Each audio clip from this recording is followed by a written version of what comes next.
കഴിഞ്ഞ 10 ദിവസത്തിലധികമായി കേരളത്തിലുടനീളം ഈ സമരങ്ങളെ പോലീസ് നേരിട്ട രീതിയെക്കുറിച്ച് ഇവിടെ യൂത്ത് കോൺഗ്രസിന്റെ ജില്ലാ പ്രസിഡന്റ് സൂചിപ്പിച്ചു കഴിഞ്ഞു. ഞാൻ കഴിഞ്ഞ ദിവസം അത്ഭുതത്തോടെ കണ്ടു നിൽക്കുകയായിരുന്നു.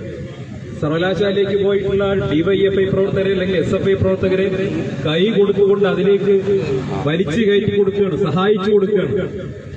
കേരളത്തിന്റെ പോലീസ് ഇതുപോലെ ഗതികെട്ട ഒരു കാലം ഇതിനു മുമ്പുണ്ടായിട്ടുണ്ടോ? ഇതുപോലെ നാണം കെട്ട ഒരു സമീപനം പോലീസ് സ്വീകരിച്ച ഒരു കാലം നമുക്ക് എപ്പോഴെങ്കിലും ഓർമ്മയുണ്ടോ? പോലീസുകാർ SFIക്കാരെ സഹായിക്കുന്നു, യൂണിവേഴ്സിറ്റിക്കകത്തേക്ക് ചാടിക്കയറാൻ. എന്തൊരു നാണക്കേടാണിത്! എന്നിട്ട് കേരളത്തിലെ ഏറ്റവും സമൂർത്തമായിട്ടുള്ള ജീവിത പ്രശ്നം ഉയർത്തിപ്പിടിച്ചുകൊണ്ട്, സാധാരണക്കാരന്റെ പ്രശ്നം ഉയർത്തിപ്പിടിച്ചുകൊണ്ട് സമരം ചെയ്യുന്ന UDFന്റെ, യൂത്ത് കോൺഗ്രസിന്റെ, മറ്റ് യുവജന സംഘടനകളുടെ പ്രവർത്തകരെയൊക്കെ നിർദാക്ഷിണ്യം തല്ലിച്ചതക്കുകയും കൂടി ചെയ്യുകയാണ് പോലീസ്. പക്ഷെ ഒരു കാര്യം നിസ്സംശയം പറയാം, യൂത്ത് കോൺഗ്രസിന്റെ മലപ്പുറം ജില്ലാ കമ്മിറ്റി ഇന്ന് ഈ സമരം സിവിൽ സ്റ്റേഷന് മുൻപിലേക്ക് എത്തിയിട്ടുണ്ടെങ്കിൽ ഈ സമരം നിങ്ങളുടെ ഏതെങ്കിലും ഔദാര്യം കിട്ടുമെന്ന് പ്രതീക്ഷിച്ചുകൊണ്ട് വന്നിട്ടുള്ള സമരമല്ല. ഏതറ്റം വരെയും പോകാൻ തയ്യാറായിട്ടുള്ള യൂത്ത് കോൺഗ്രസിന്റെ പ്രവർത്തകരാണ് വന്നത്. ഏതറ്റം വരെയും പോകാൻ തയ്യാറാണ്. ഇവിടെ ഡിവൈഎഫ്ഐയുടെ നേതാക്കളുടെ ഭീഷണി കണ്ടു. മന്ത്രിമാരെ വഴിതടഞ്ഞാൽ, മന്ത്രിമാർക്കെതിരെ സമരം ചെയ്താൽ കൈകാര്യം ചെയ്തു കളയും. മന്ത്രിമാർക്കെതിരെ സമരം ചെയ്താൽ കൈകാര്യം ചെയ്യുമെന്നാണ് ഡിവൈഎഫ്ഐക്കാരൻ പറയുന്നത്.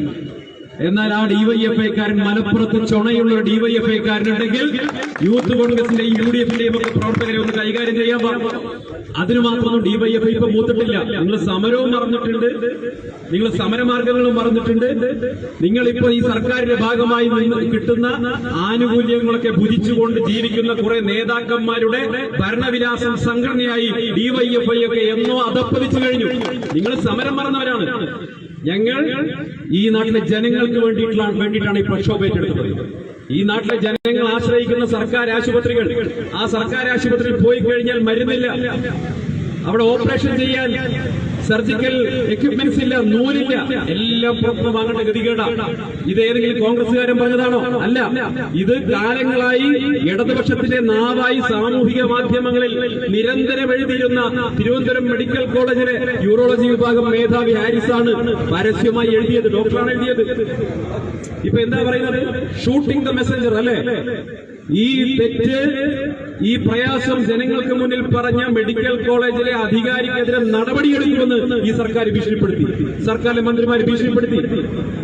വാസ്തവത്തിൽ കേരളത്തിൽ ഇതുപോലെ മാധ്യമങ്ങളുടെ ശ്രദ്ധയും പൊതുസമൂഹത്തിന്റെ നിതാന്ത ജാഗ്രതയും ഉണ്ടായിരുന്നില്ലെങ്കിൽ ഇതുപോലെ ചില കാര്യങ്ങൾ തുറന്നു പറയുന്ന ഡോക്ടർമാർക്ക് ഉത്തർപ്രദേശിലൊക്കെ യോഗി ആദിത്യനാഥ് സ്വീകരിക്കുന്ന അതേ നിലപാട് ഇവിടുത്തെ ഡോക്ടർമാരോട് പിണറായി വിജയൻ സർക്കാർ സ്വീകരിക്കുമായിരുന്നില്ലേ? അതല്ല ഇപ്പൊ നടന്നുകൊണ്ടിരിക്കുന്നത്.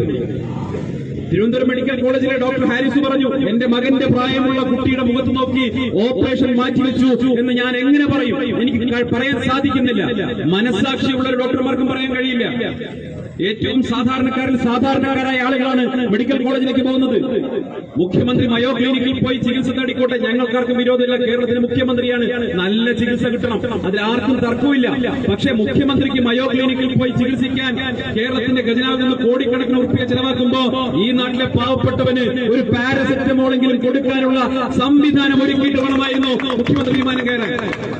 മുഖ്യമന്ത്രി വിമാനം കയറുന്ന സമയത്ത് നിങ്ങൾ ആലോചിക്കണം, കേരളത്തിലെ ഒരു ആശുപത്രിയിൽ ഒരു മുൻ മുഖ്യമന്ത്രി ചികിത്സ നേടിയിട്ടുണ്ട്.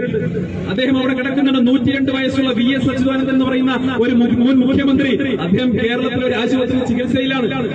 അദ്ദേഹത്തെ സഖാക്കളൊന്നും തിരിഞ്ഞു നോക്കുന്നില്ല കേട്ടോ. പ്രധാനപ്പെട്ട സഖാക്കളൊന്നും ആ വഴിക്ക് ഇപ്പോ പോകുന്നില്ല, കാര്യമായിട്ട് പോകുന്നില്ല.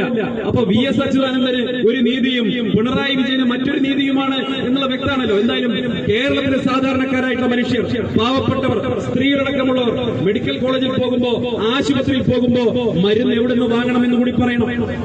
എങ്ങനെ വാങ്ങണം? ഇനി 10,000 1200 ഉറുപ്പിക ക്ഷേമ പെൻഷൻ കിട്ടുന്ന പൈസ കൊണ്ട് മരുന്ന് ക്ഷേമ പെൻഷൻ കൊണ്ട് കിട്ടുന്നു, അത് കൊടുക്കുന്നില്ല.